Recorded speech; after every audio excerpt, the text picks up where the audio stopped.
What's up, everyone? Welcome back to the Last Round Boxing Podcast. You got me, Roberto, Got me, Pablo. Got me, Asael. and this is the Last Round Boxing Podcast. We had a very good boxing fights this past weekend. You know what's funny is that I feel like it wasn't talked about that much, but the Mexican showdown against Emmanuel Navarrete versus Oscar Valdez. What'd you guys think of it? I'm actually kind of curious to hear your thoughts about it. Yeah, it was definitely the highlight of the weekend, and I think you're right. It was a bit slept on. I thought it was a great fight. If you watched our last podcast, we talked about predictions, and all of us wanted Navarrete to win, and he came out and he dominated. And I was surprised, man. I gave I think the fight was around 10-2, 9-3 if you're being modest, to Valdez.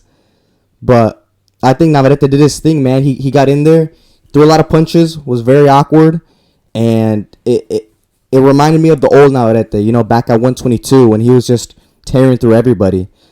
His last fight against Wilson obviously wasn't the best. He got dropped for the first time in his career, and it was going to be interesting to see him, how he bounces back after that. But no, he looked great. I mean, he looked fantastic, man. He looked like doing the same thing, very unorthodox, long punches, active. He threw over 1,000 punches. That's what I like to see from Navarrete. And yeah, it was just a great fight, man. I really enjoyed it. He beat up Valdez. His eye was completely shut by the end of the fight, and brilliant performance, I'd say, by Navarrete. You think do you think Navarrete broke Oscar's eye? I think so. Because that eye, because I remember both of us were talking about it when we were watching. It looked like the eye that Margarito had, after the Pacquiao fight. Yeah, that eye, it was like fourth, fifth round when that eye started, showed damage, and as the rounds went by, you could tell Just got worse and worse. Worse and worse. Every single round that passed by, it got purple, it got big. His eye started shutting. It shut like in the late rounds. Yeah. Too. And I think that's what honestly helped a lot with Navarrete's attack, because, he ended up hurting his right hand at one point. And there was like a round or two where you could tell that he was just not throwing the right hand. But, I mean, Valdez couldn't see anything from the left. So, all those jabs, all that left uppercuts, all those hooks that he was throwing with that left hand really was helping them, Yeah, just imagine finding someone like Navarrete. Like, you need both eyes, and then having one eye, and then him all being unorthodox and throwing punches from every different angle. It's just gonna make it harder and harder to actually see the punches. Yeah, I feel like Navarrete should have a new nickname. Instead of the Vaquero, should be the Eye Snatcher. This is not the first time he's actually closed or had one of his opponent's eyes all swelled up from the accumulation of punches and his punching power and whatnot. Did the same thing with Isaac Dogbe. He did the exact same thing with Gonzalez. Joet Gonzalez. And then now Navarrete. Although I think the one Valdez. with Valdez. I think the one with Valdez Was the worst. was the worst. Yeah, it was completely It was shut. bad, yeah. I'm kind of surprised it didn't stop it. The ref didn't even come up in the ring and look doctor. at it. I No didn't see doctor, no or the doctor. doctor, yeah. The doctor never came in. It was so surprised. They're like, if he dies, He dies, something like that. Yeah, they didn't care. blind. He goes Yeah, like, they're risking his eyesight. Damn, yeah. So, interesting to see, man, because, Navarrete retains his, what is it, WBO? WBO title. WBO 130-pound title. So for him, I think he has a clear path, and I think it's undisputed, or try to unify, There's 3 other champions in the weight, so there's, each belt has only one person, so there's no unified champion right yet. I think now that should be his game plan, man. Just go after the champions, because I don't see him going up to 135, and also I don't think he'd have nearly the amount of success that he's had, like in the lower weights at 135. So Well, what do you think that is? I don't know, man. Once you get into that weight, they're starting to get bigger, and there's some big names as well on the 135-pound division. Like, it's stacked. So we saw in this fight, yeah, he did great, you know what I'm saying? But he definitely took some shots, and I think he takes them because he's just like a significantly bigger person. You know, he's 5'7". Valdez was 5'5", and he looked pretty heavy during fight day as well. I think one of the things that helps Navarrete a lot is how much he weighs and how much physically imposing he is in the ring against these smaller opponents. And if he goes up in weight, it's gonna be harder and harder. Those punches are actually gonna start to hurt. Yeah, imagine, he started at what? His name started coming up at 122. 22. Imagine being 5'7", that big. He's like you said, physically imposing. Yeah. He has long arms. No one was gonna get near him. Dog Bay, really, was his come out fight, and he destroyed Dog Bay, and then And he's like 5'2". Yeah, 5'2", yeah, at 122, and after that he was destroying everyone. From 122, 126, and then now he's at 130. So 3 divisions. A 4th division would be really there's the money fights. Money fights are at 135. Money fights, big 130. money fights. There's good fights. There's the Valdez. There's the Brazilian. What's his name? Robertson. Constantine. The one who fought Robeson? something like that. I don't remember his name. Yeah. But there's some fights at 130, but the money fights, 135. You got Shakur, who just recently went up. You got Tank. You got potentially Ryan Garcia. You got Cruz. Imagine an Isaac Cruz against Navarrete. Like, that would be another Mexican showdown. Yeah. Which should obviously succeed expectations for a shootout. But that's the thing. He just barely moved up to 130. Just the second fight. Mm-hmm. His goal should be trying to probably unify or even become undisputed, because based on this performance, I don't see anyone beating him at that weight. He's just too unorthodox. He hits hard. You just can't prepare against a fighter like that. You can have as much sparring as you can, but no one's gonna mimic that style that he brings. Like, it's so different, so unique to him. And even though you could say it's sloppy, it looks bad the way he throws, but I mean his offense is his best defense. He's never really came out with marks on his face. He's always kind of clean face. Like this last fight that he had against Valdez, he looked like he zero marks, zero bruises. It was kind of crazy, but yeah, I think his goal should be staying at 130. At 135 would be awesome, but it's not really realistic at the moment. Yeah, man. I think you're right. I think 130. I think he has a really big shot of becoming undisputed, and that'd be a big achievement for him. Especially for Mexicans as well. Another Mexican undisputed champion. And he definitely has it in him. I mean, he looked like prime Navarrete this past weekend, man. Like unorthodox, rangy. Punching 100 punches per round. Like very active, very effective, and just dangerous in the ring. Yeah. How do you guys? What do you guys think about the just as the fight in general? As the how Top Rank was selling it, just a typical. It's gonna be a Mexican showdown. Do you guys feel like it was kind of like a Mexican showdown? Yeah, I mean it was definitely. I mean, it was competitive, right? It was competitive, but it was. I think it was clear that Navarrete was winning majority of the rounds. Like, there was no surprise that when the 12th and final bell rang, Navarrete was gonna get his hand raised. But the fight was competitive. I mean, at any moment, like as we've seen before, Valdez has a great left hook, and throughout the whole fight, he was trying to land that great left hook, and at some points he did land it. And obviously Navarrete ate that shit like a champ. But we didn't know. I mean, when we were watching the fight, maybe if he lands a hook, maybe he could drop Navarrete or something, just like his last fight against Wilson. So I think it was definitely competitive, and there's definitely also a lot of tension with Valdez as he is a counter puncher, and then just the brilliancy of Navarrete and him throwing these crazy different angles, punch from every angle combinations was great to see. Yeah, I think. Valdez's game plan the whole fight was to counter him with that left hook, to catch him, in between punches, and he was able to do so. But Navarrete's team had a game plan for that too. You know, as you could tell, like throughout the fight, every time Valdez tried it, he'd have his right hand up, you know, to cover up that hook. And very disciplined fight, very disciplined game plan that Navarrete brought. All 12 rounds, he really, you could tell he the game plan that they worked on during camp would really impose during fight night. Not only was, you know, he defensively pretty good. You know, obviously punches come through, but overall he had a pretty good defensive showing. Because he also showed some head movement too. You know, Valdez at points was striking air too.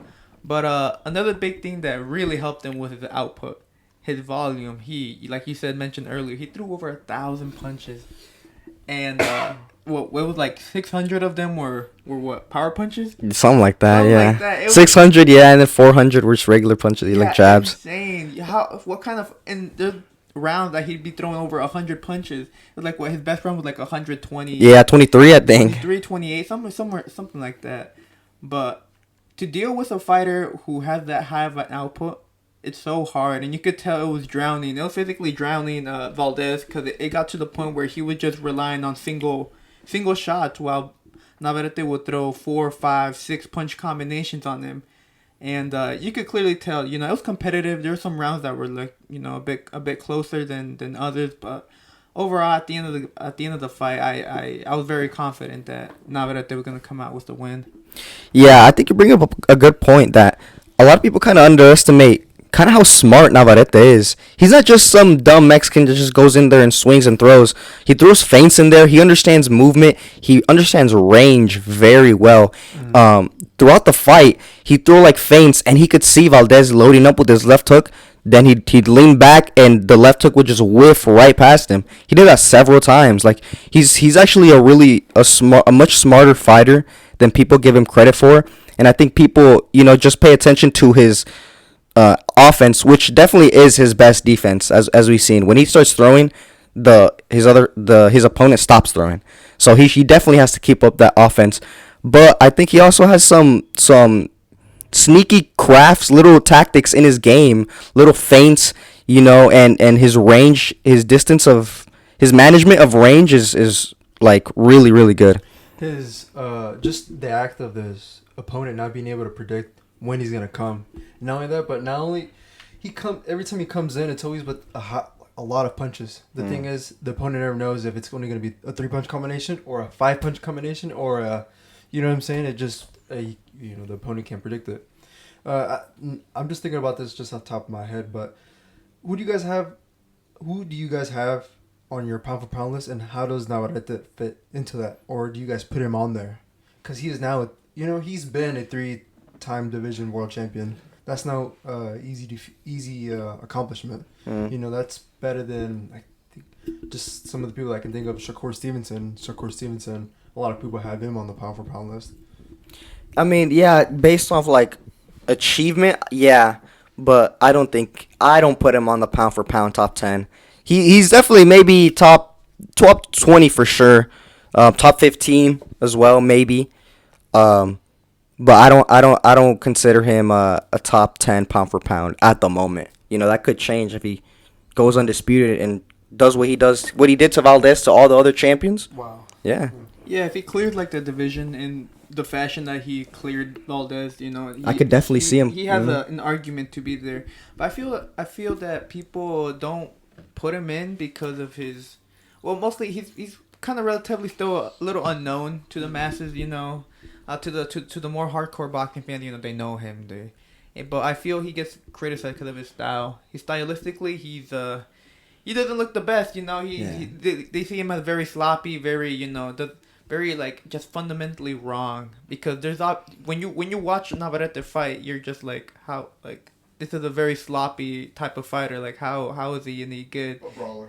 Like a brawler, but the way he punches, the way he lunges, the way he moves. Definitely way out of position at points. Way out of position, very unorthodox. And I feel that's what really gets a lot of people, you know, like, oh, like, if he goes up against someone who's a good boxer, you know, they'd expose Navarrete. Yeah. That's the type of thing I see. And I feel that's what many people tend to see, which is why they don't really give him as much respect as he rightfully deserves. But, you know, he just really, the only thing he really got to do is keep proving people wrong, keep on fighting champs, and just hopefully clear out the 130 division and move up, and that's where the big money fights are going to be at for him. So currently, I don't have him in my top 10, but I think he's top 20, top 15, easily, very easily up there. Yeah, it's definitely, like you said, his style. Navarrete's style definitely isn't pretty, but it's effective. And at the end of the day, he's winning fights. He's imposing his style, which is unorthodox, and it doesn't look pretty. It's not the best. He's out of position. He lunges too much, but it works. And if it continues to work, why change it? Yeah.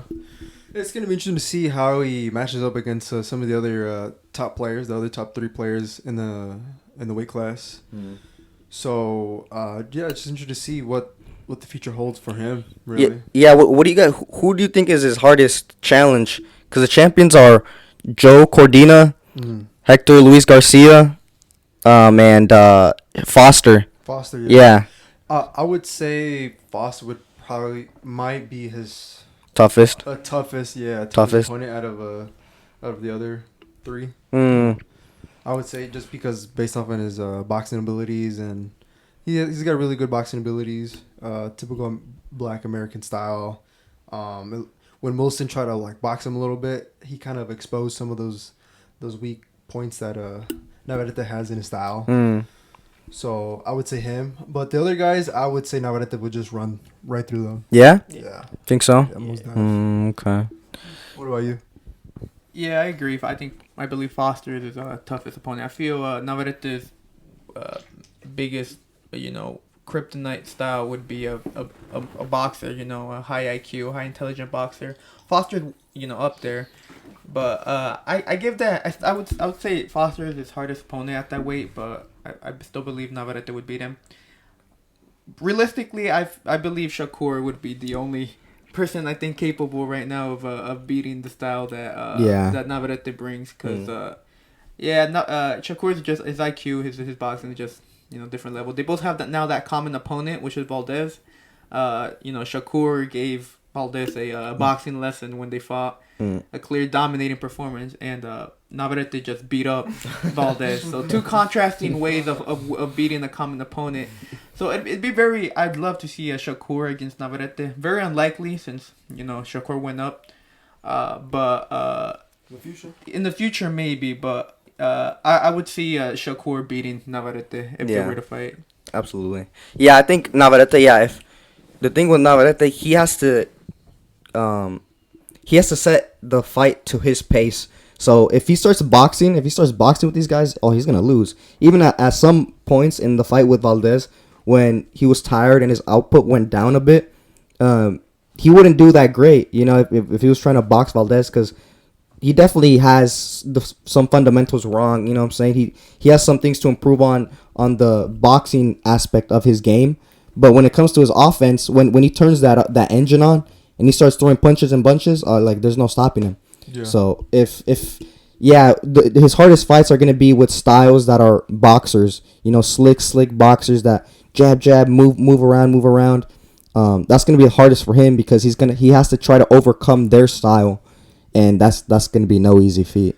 For me, it's gonna be interesting how he deals with a guy who moves a lot on the legs. You know what I'm saying? I feel like he has yet to fight an opponent that moves well on the feet. And even though, what's funny is that Navarrete is pretty good moving around, but in order to close the distance, close the gap, or whatever, cut off the ring. But it'd be interesting to see actually a guy who actually can do it really well. You know what I'm saying? Yeah. So, yeah. Definitely. And Valdez, now he has not back-to-back losses, but he has a win in between 2 back-to-back losses. Yeah, man. If there's a video going around of him crying in his locker room after the fight, and I feel for him, man, because it's not like I disliked Valdez, but it's just I never really grew an affinity to him. His style is all right, he definitely comes and he brings it, but now it's his career, his path is very much more. It's not as clear as Navarrete's. His uncertainty. He has to go back to the drawing board. maybe make some changes in his camp. Who knows, man? Because he definitely can't keep taking these beatings like this. Because he's already been in wars, and he's still 32, and he's broken jaw, been in wars, and yeah, man, 2 back-to-back losses. He's not a champ right now. We'll see what happens with him. To be honest, I'm gonna go back to what I said. When in between the rounds, they were showing highlights of previous Mexican fighters. For example, Marco Antonio Barrera was there, as well as Eric Morales. They had a trilogy fight, 2 typical Mexican come forward type of styles. Both of them are a little bit different, but they're for sure come forward type of styles. And I feel like just seeing some of the highlights from that fight, and just from what I can remember seeing those three fights, that trilogy, to this past weekend, I feel like the Navarrete versus Valdez fight kind of disappointed a little bit. Yes, it was entertaining in the fact that the casual can watch it. It was some guy getting beat up, trying to do his best, but it wasn't no back and forth. One key difference that I saw was that the fights between like these guys, Barrera and Morales, is that both of them had the output and none of them were backing down. While on the contrast, this past weekend, one tried but couldn't, and so he was just getting pummeled. Yeah, I mean, I saw a lot of people comparing during the lead up to this fight. I saw a lot of people comparing that this fight was going to be a Mexican showdown, and an all-time great. It might be an Antonio Barrera, Eric Morales. Well, that's what Top Rank was also promoting. Yeah, they're promoting that, But I mean, I'd say it's a bit unfair, man. We're talking about one of the greatest trilogies maybe in the history of boxing. Obviously, when you compare it to such a legendary status, if you're trying to live up to something as great as the trilogy against Eric Morales and Marco Antonio Barrera, like it's gonna have to be a great fight. And I think the comparison, they're comparing themselves to goats. Like it's gonna be hard to live up to that expectation. Definitely, it wasn't like one of those fights at all. Like you said, those fights were back and forth, super razor thin. You know what I'm saying? They're controversial. The decisions are controversial to this day. They're still contested. So obviously, that fight, this Navarrete fight, was nothing like Marco Antonio Barrera and Eric Morales, because there was a clear winner. Navarrete won clearly, and domination. And it was just, I think a lot of the promotions and the fans, they always try to, whenever Mexicans fight, they always try to hype it back to the old days of Marco Antonio Barrera and Eric Morales. It's like, man, I don't think we're ever gonna get one of those again, man. Like these are once in a lifetime type of trilogies, type of fights, type of fighters. Like, so it's hard. I'd say definitely not. It wasn't, but I was happy with the fight. I enjoyed it. Yeah, it was entertaining. When there was moments in the fight where both of them started exchanging. And, you could tell the crowd was going crazy. We were going crazy. We're screaming and everything. Because it was, this fight was for the casuals. It was overall just for everyone, Very, very entertaining. But, yeah, it was not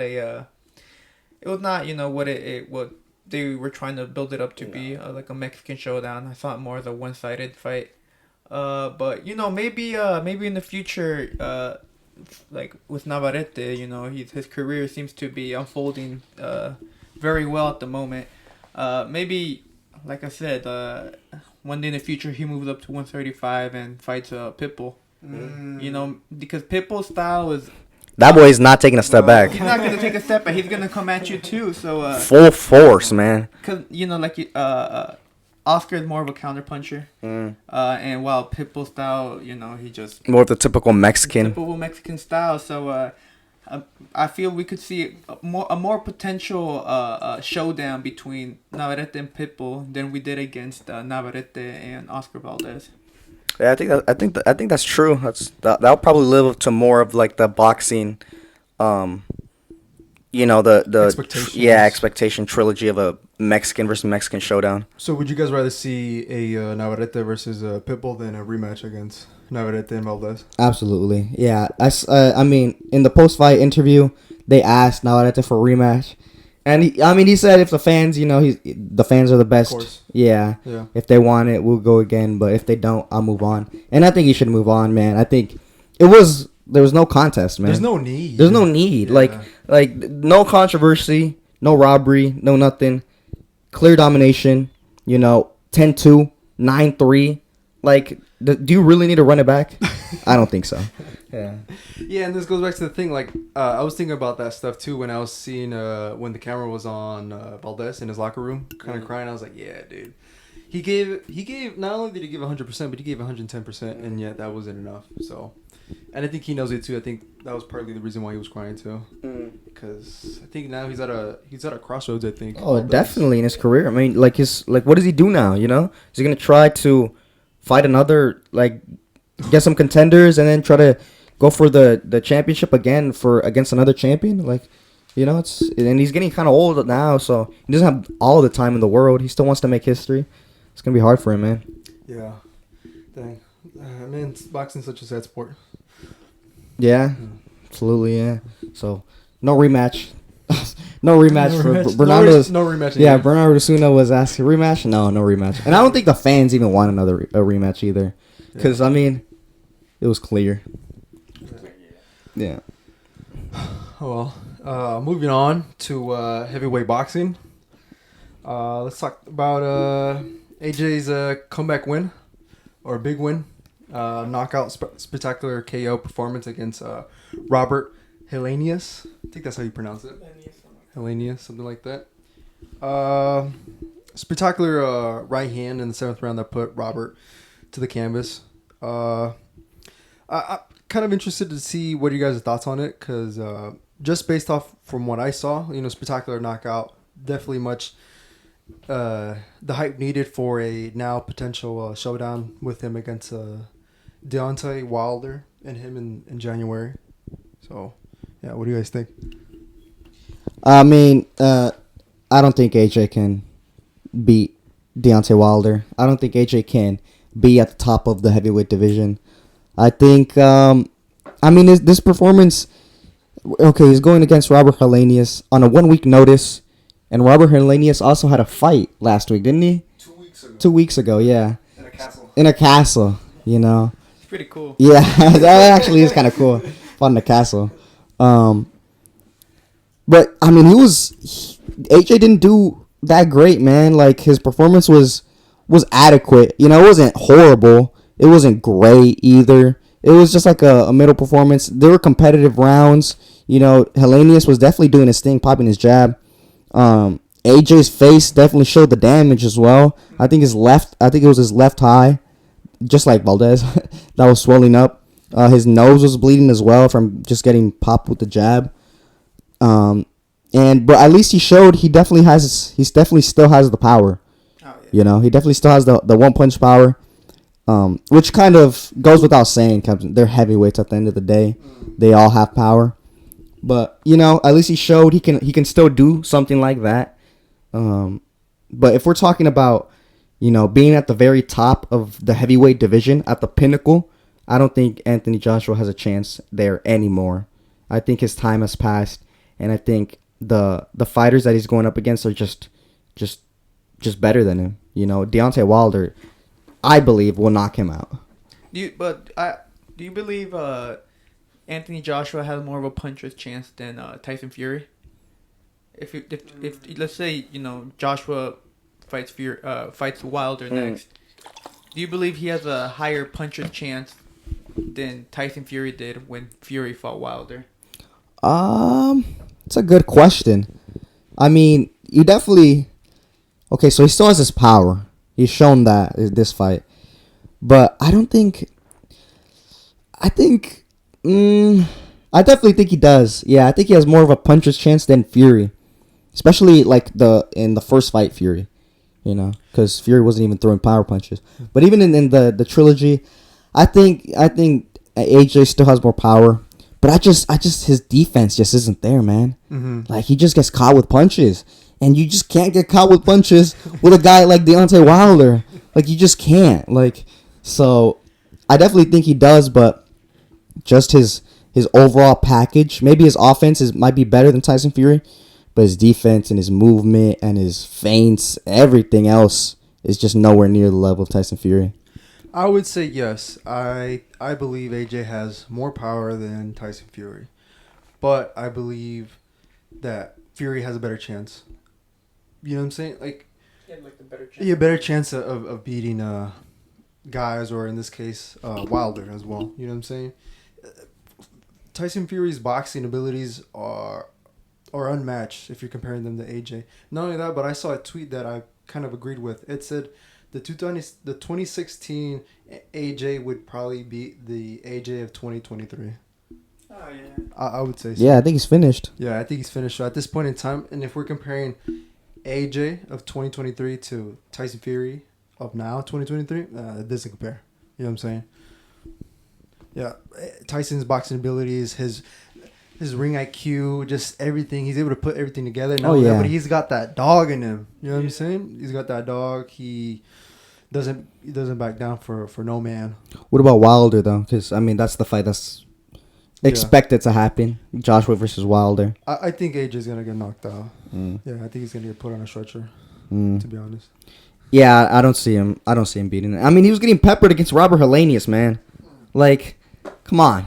You know, he was getting his eye was swollen, nose bleeding. You know, imagine someone with unfathomable amount of power for some reason. Deontay Wilder just has the touch of death. Yeah, he just touches him, and he's dead. Like it's just, yeah, that's insane. I don't understand how anyone has that power. it just doesn't make sense in my brain. Like, look at his physique, man. He should be a basketball player, like in the NBA, but like he just has a crazy amount of power. So yeah, it's just raw power that he just possesses for no reason, honestly. But yeah, I mean. This fight, a Wilder Joshua fight, would have been more competitive a couple years back, before Joshua fought Andy Ruiz. Even maybe before Deontay Wilder fought Tyson Fury. I feel this would have been, prime. Both of them peak at the top of their game. It would have been a more competitive fight. But now, 2023, they're both, completely different career paths that they've had. Wilder, of course, has gotten some major damage taken because those Tyson Fury fights took, I believe they did take a lot. Yeah, definitely. The thing is, did it take a lot in the aspect of his chin? We have yet to see. We have yet to see because he only fought against Helenius and he sparked him. It only took him 3 punches. He only landed 3 punches before he knocked him out, which is that's insane. So how do you only land 3 punches and win a fight? So he definitely still has the power. He still has the power. Does he still have the chin resistance? And that's a question too. Joshua, on the other hand, has shown he has still a very questionable chin. He's against Usyk he's been rocked. He got hurt. And his box he's been more cautious. That's what I've seen. He's been more cautious, more hesitant to exchange. He wants to box more. And against Deontay Wilder, you can try to box him for 12 rounds, but you have to be perfect. Yeah, have to be perfect. Yeah. And Joshua has shown that when he tries to be boxing, he's not always perfect. And Wilder just needs that 1 second, that one right hand to land. And I believe if they were to fight next, Wilder knocks him out.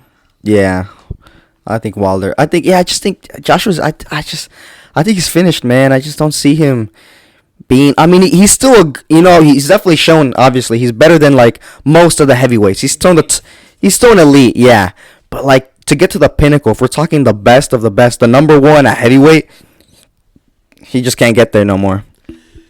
Also, I think a question that I want to ask you guys is that do you guys you mentioned the chin part, you know what I'm saying, against a guy like Tyson Fury and against a trilogy like that, back and forth, it's a good question to bring up. Does he still have a chin? Can he still take power punches like an AJ type of punch, like AJ type of right hand? But also, does he still have that dog in him? Like, he made millions of dollars against Tyson Fury. He's 38. He took boxing very old. Does he still want to fight still too? Wilder's at 38. Damn. He's old. He's on the older. Damn. Yeah. Yeah. I believe he's older than Oh. Tyson Fury. Shit. If I'm not mistaken. I think so. Because one, he took a lot of time off after his loss against Tyson Fury, right? And then he's one of those guys, and he's talked. If you've seen his interviews and his face to face with Tyson Fury before their first fight, he's one of those guys that like, oh, my ancestors, or you know what I'm saying, very spiritual. Yeah, my ancestors, God given power. You know, all this type of stuff. You know, he's one of those guys, and I think that mentality, you know. I guess it could hinder him as well because maybe his ancestors are failing him, but I think if I remember correctly, he went on like some trip or he did a trip. Ayahuasca. Yeah, ayahuasca after his loss because he had to find himself and see if he still had it in him, and I think he does still have it in him. You know, he's one of those guys. He's definitely hardworking, and he used to have a very strong mentality, and I think he's with his spirituality, with his ancestors, with his people, to this day. You know, I could think he could still come back. He still has that killer mentality. Oh, yeah. He definitely still has that killer mentality. More than AJ. Yeah, I think so. AJ's mentality went out the window after that first Andy Ruiz fight. He has not been the same since that fight. But, yeah, I don't know. It'd be very interesting to see how this plays out. AJ, he's been...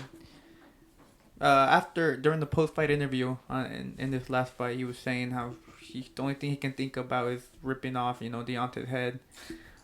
So he's very he's showcasing confidence that he's got a killer mentality, against Wilder. But talk is talk, Yeah, he went a little insane after that Usyk fight. Remember, he just had like that breakdown, and I think he's still kind of he's talking crazy. Or he's talking different than he used to talk, Yeah, his demeanor really changed. Yeah, really changed a lot. These losses that he's taken have, it's been showing that he really did change. But yeah, so like I said, talk is talk. Once they get in the ring, we'll see if he can back up those words that he's been saying. But yeah, I'm hopefully by 2024 we get to see a Wilder against Joshua. My question is though, when did Joshua Wilder last fight? When was his fight against Helenius? Yeah, was that last year? Or was that during the fall last year, or was that earlier this year? I believe it was last year. You think so? I believe it was last year. I don't remember honestly. I don't recall, but it's been a while. He's had a long layoff, and one thing that we see in boxing is that activity matters. Joshua has already fought twice this year. Who knows if he's gonna fight a third time? I wouldn't be surprised if he doesn't, but yeah. So Wilder, maybe he should perhaps get a tune-up, get back into that fighting shape, and then 2024 have the anticipated fight against Anthony Joshua, which would do millions. Yeah, I think it's still a seller. Like, you could still make the fight happen. Like, we're criticizing it now because, like, oh, it's not the same as if it would have happened years ago. But I still want to watch it, definitely. Don't get it twisted, I think I speak for all of us. We all want to watch it. It's just, it wouldn't be quite the same, but I'd still definitely tune in if Joshua and Wilder fought. I'd get my popcorn ready for a KO. I'd want to see someone go to the hospital, Like, I want to see some action, some real heavyweight action. And I think they could definitely sell that fight and spin it in that direction. Yeah, and with this knockout that AJ did, his last fight was against, I can't remember the dude's name, but his last fight, he didn't look that good. It was kind of questionable. We're like, does AJ still got it? The power was, it looked like he had power, but he couldn't really connect the punches very well and stuff like that. But now it's like, no, he still has that power, given the opportunity. The right hand still is very much heavy-handed. So definitely, when we see these two match up, they'll definitely have that one-punch KO ability. And so, yeah, it's going to be a very entertaining fight. So, yeah. Very excited for that one. Hopefully that shit happens, man. But speaking of unfathomable amount of power, Bryce Hall won. Bryce Hall. Who would have thought, guys? Bryce Hall is TKO, now TKO, not even no split or some controversial decision. He is. We can say with 100% certainty, he is the best influencer bare knuckle fighter at the moment. Number one pound for pound. Can you imagine that, man? Did you see how many views he got? Concurrent, like 5 million. That's fucking Yeah, crazy. That's crazy, man. That is crazy, man. And he didn't disappoint, man. You know, he didn't disappoint. He came out with the win. And yeah, I wanted to talk about this because, man, like, I was surprised. Yeah, Bryce Hall surprised me. He showed his balls. He got into the bare knuckle fighting. Even I thought it was kind of a dumb idea. Yeah. And I thought he was gonna get knocked out. He came out the first 10 seconds. Bam! He puts the guy on his ass. And I was like, okay, maybe he does. Maybe he's been in a couple of street fights, man. Okay, maybe he was right. And I saw some people going around, but he didn't really KO him. It was a medical stoppage. I think the guy, I think he was saying he broke something, or his arm was hurting. I don't know. But man, I gotta give respect to Bryce Hall. Like, he went in there and didn't cower it out. He went in there, threw some punches, landed some good punches. He got hit. He stayed in there, was throwing the whole time, and I respect it. I gotta give some credit to Bryce Hall, man. He did his thing, bro. Yeah. Yeah, honestly, this I think we talked about this in one of our earlier some of our podcasts a couple pod videos ago, but I'm pretty sure we all said that Bryce was gonna get hurt, and I believed he was gonna get hurt, but so we, give credit where it's due. Bryce Hall, really good performance. Showed that he has balls. Like he said, he has balls. He has that heart. He showed he is a dog. He did show improvement. In his technique, and his technically speaking, a lot better than what he looked like against Austin McBroom. So seeing this Bryce Hall, seeing how he looked, it gets you kind of excited to see him come back to boxing, and cause half boxing. Yeah, I have like influencer boxing. Yeah, because he was already a big name, but he did something that no other influencer has done, and that is win a bare knuckles fight. So he's gotten so much, clout, relevancy, a lot of respect, credit, credit. That if he were to fight on Misfits, he's gonna attract names. I think he could be a main event. He could be a main event. I think so, man. With the right opponent, yeah, he could headline one of those. And here's the thing, Deji was calling them out. Oh no. A Deji Bryce Hall, supposedly they're in talks right now. That could be a main event, man. Easily a main event. Supposedly for the Prime card. No way. That would be insane. What, triple main event?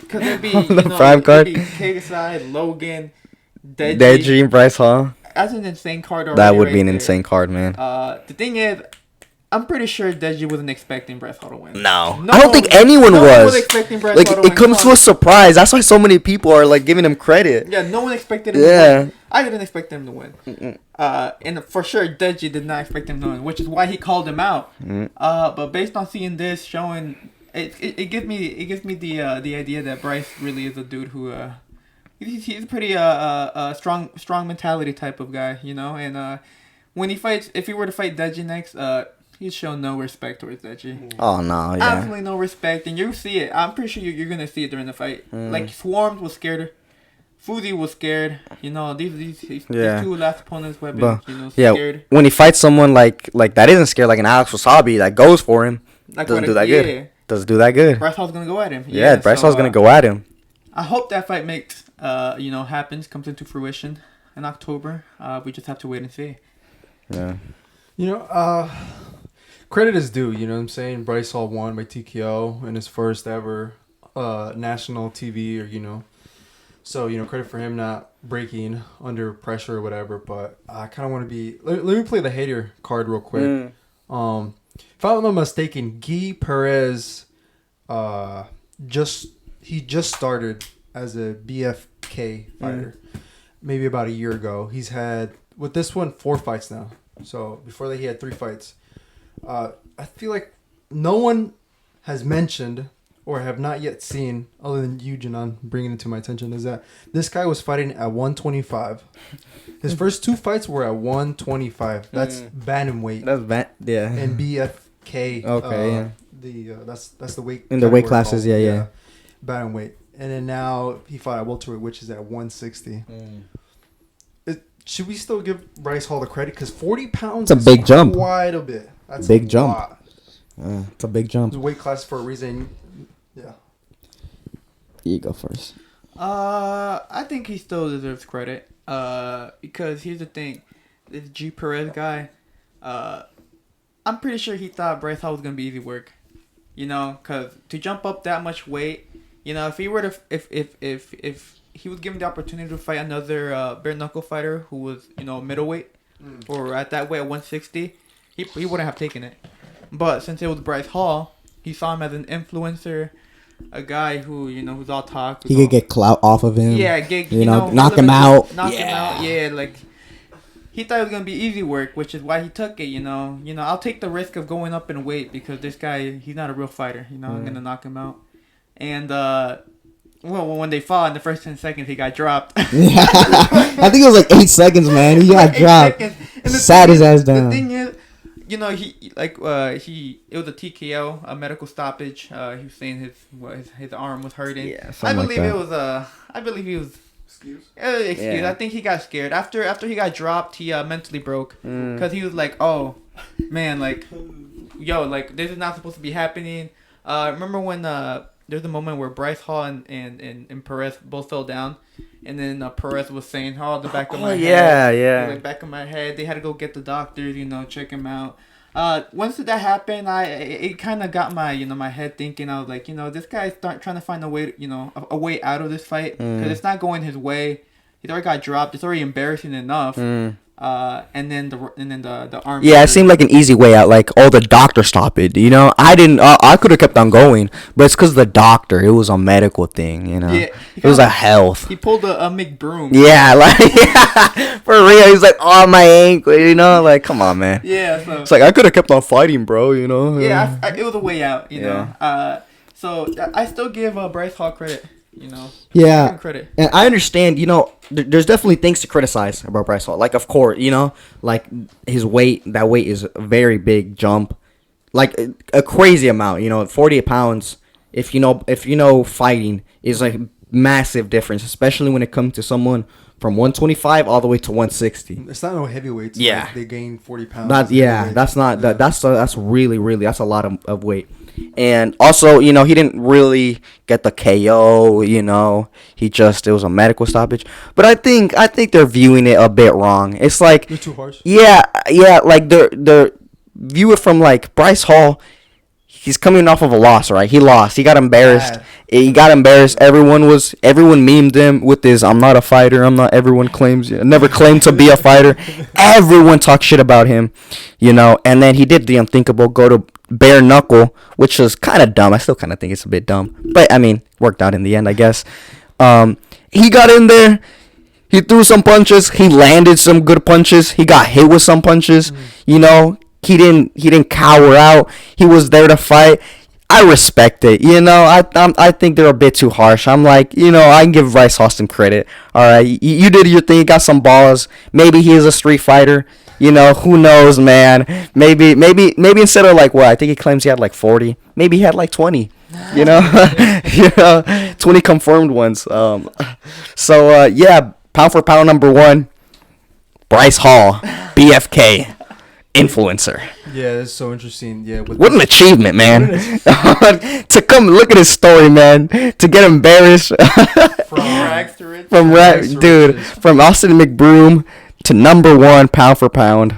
Yeah. From being a dancer on TikTok to now being a fighter on BFK. TV, Yeah, dude. stuff like that. That's insane, man. So I respect him, man. I give him some credit. I'm like, okay, I'd like to see him fight again. You know, now that he definitely has got his mentality back, and I think being in there with bare knuckles will make you feel maybe a little less pressure when you go into boxing with gloves. Maybe give you a false sense of safety, even though it's still very dangerous.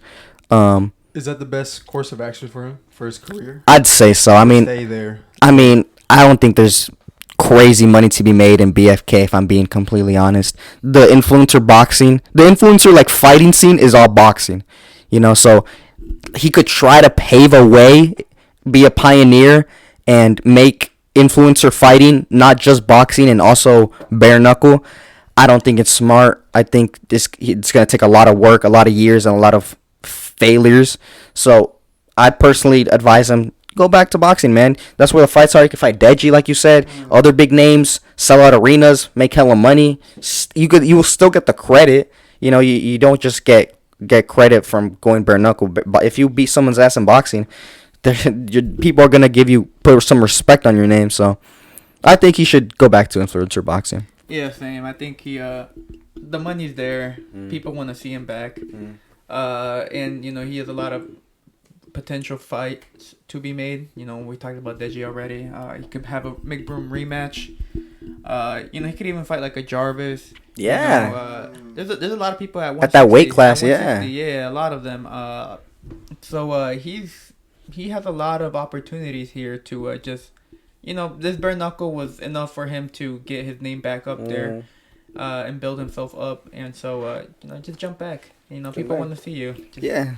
You can headline the show, get money. Yeah, it's like you never left, man. Just like you never slipped right back in, bro. Right back into influencer boxing. I mean, his name is hot right now. Yeah. Relevant right now, yeah. And just dude, I completely forgot, but just the way he lost against Austin McBroom with this performance, I think everyone has completely forgotten about that. Just kind of erased it from their memory. Yeah. I mean, they still meme him about it, especially about the. Hey, and I like the ending, the post fight interview. He's like, I am a fighter. I always claim to be a fighter. He's like, oh, he's talking this shit, man. I gotta respect it, you know. Gotta respect it. I'd do the same thing if I was in his shoes, man. You know, can't blame him. Yeah. Yeah, man. Okay. Fights coming up. I don't know any. No fights that we can think of. Yeah. Let's talk a little bit of the Canelo versus Charlo. I feel like that's starting to brew up a little bit. 2-3 more weeks. No, not 2 or 3 more weeks. But we got. What day is it today? We got like a month left. I think it's 13th. 13. We got like a month left. You guys want to talk about that a little bit? Yeah, I mean, I don't really know what to expect, honestly. You know, Charlo, I think the big talking point is the 2-weight divisions. But I think if you put it into perspective, Charlo is a bigger human being than Canelo. Like, I think so, bro. I think Charlo I don't know how he makes 154, man. I'm going to be honest with you. Because that's a big boy. He's like 6 feet, 6'1"? You know? He looks like a football player, honestly. Like, he's a big guy, okay? So people saying, oh, Canelo's fighting a smaller guy. Canelo is a smaller guy. You know, he's just wider. But so I think that's the big talking point. I don't think Charlo really has. I think Canelo should win the fight. I got Canelo. I'm writing Canelo. I think Charlo. He's definitely fighting the better Charlo brother. Yeah. I think the 154 undisputed Charlo is better than his twin brother. More skills. He's definitely been in harder fights, and he's definitely proved himself more. So it's gonna be a hard fight for Canelo. I don't think it's an easy task, even with the 2-weight divisions. I don't think it's gonna play that big of a role as people think it is. I think Charlo's gonna rehydrate super good. He's not killing himself to make weight. He's gonna be strong. I think he's physically imposing as well. It's gonna be hard for Canelo to push someone that big around, even though he fights lower weights. So I think it's gonna be a competitive fight, man. But I got Canelo. Just experience, IQ, better game plan. I think he's just gonna come in with a better game plan and do what he's been doing, which is win. Yeah, look at the fight, and you know, like you said, the main talking point is the 2-weight division jump from Charlo. But you know, he's a big guy, so it shouldn't be a big issue. Thing is, I don't see this fight ending in a knockout for either fighter. I think it's gonna go to decision. But I see Canelo getting pretty clear decision win. I see him winning clearly. Charlo's not gonna be able to. He's gonna realize the punches at 154 are a lot different than the punches at 168. Canelo's knocking out people at that heavy weight class. And Charlo, you know, first time at that weight. Not used to those big punches. He's not going to be used to those big punches. Also, he's going to realize his punches may not do as much damage as they do at the lower divisions. And also, Canelo has just a high caliber. He's a higher caliber fighter. Charlo has never faced anyone of that level. Brian Castano was his best opponent, and Castano's not nowhere near the skill sets of Canelo Alvarez. Yeah, Canelo I think has everything in his advantage at this point. Not just maybe not physically, but everything else. So I see Canelo winning I feel not very comfortably, but a pretty clear unanimous decision win for him. Yeah, for me, I think it could be clear, just depending on the game plan that Canelo goes in. I feel like if he tries to fight maybe in a similar way that he fought Daniel Jacobs, I think possibly he would have similar success, if not more. But yeah, it's gonna be interesting to see because you can't sleep on Charlo. He's still got power on both hands. He's very explosive. At one point he just kind of chilling, and out of nowhere, boom! That super hard out of nowhere shot comes in, and it lands perfectly on the chin, right on the chin. Especially that right hand uppercut that he has, that he's dropped so many opponents with, and his opponents don't see coming. And Canelo being the shorter fighter, that could definitely be a very effective shot as well. But yeah, it'd be interesting to see. I believe it's going to be competitive, but I see Canelo with his hand raised at the end. Yeah. Yeah, I think people. I think Charlo. People don't give a lot of credit. I think Charlo has a pretty good IQ. I mean, he definitely made his adjustments, whether it's him, but it's also his team. He's trained with Derek James, right? The 154? Yeah, I think so. Yeah. I'm pretty sure he is because he was friends with Spence. Yeah, the other one is training with Ronnie Shields. Yeah. If I'm not mistaken. So I think it's both of those things, probably a combination of the two. But his adjustments that he made with Castano were great. I mean, like how competitive the first fight was to the second fight. It was clear difference. Clearly, Charlo is open to learning new things. Is open to crafting a game plan for the fighter, and I think that could definitely help him, man. He's no joke, man. He's not just a pushover. I think this is a really good fight. I mean, he's undisputed, man. Undisputed versus undisputed. So, good fight coming up, man. I'm really excited for that fight, honestly. Yeah. And I think people are shitting on it a little too much just because of the whole David Benavidez thing. It's like, man, he's still fighting an undisputed champion. Yeah. It's like, don't get it twisted. It's not like he's fighting another Joe Cordina or something. Or not Joe Cordina. It was Joe Cordina. 130-pounder. No, the 130s are on my mind, man. Yeah. The Ryder. John Ryder. Who's the other dude that he fought right before he fought Billy Joe Sanders? I can't think of the name. I don't remember. The Turkish guy? Turkish guy. Yes. Yeah, he's not fighting one of those. Yeah, it's like people are acting like he's fighting those. I'm like, this is a legacy fight. This is a legacy. Dude, this is undisputed versus undisputed. That's the first time in history, isn't it? It's the first time in history. I don't think we've ever seen that before. I don't know why people are so judgmental. I'm like, guys, like, I understand, maybe David Benavidez could have been preferable. I understand that. But they're like saying, this is a bad fight, this and that. They're criticizing everything. Canelo's dog, he sucks, man. It's like, guys, he's fighting an undisputed champion. Like, cut him some slack here. So this is what the people want, if I'm not mistaken, correct? Big fights, champion versus champion. Canelo's not undefeated. Well, both guys aren't undefeated, but they only have one loss.